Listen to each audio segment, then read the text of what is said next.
Uh-oh. No eggs. That's okay. I'll go get some fresh eggs. Ah.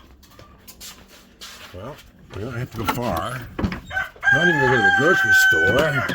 In fact, I think I hear where the eggs are coming from. Let's go outside and check. If we put it in here, what happens?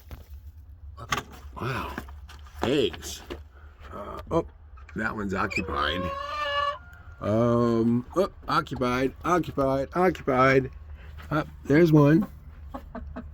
Any more back there? No? Okay. All right. So we're only going to get 4 right now.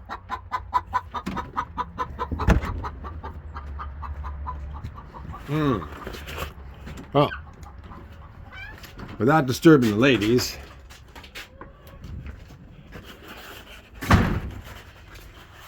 That is going to be part of our breakfast. Luckily, I got more.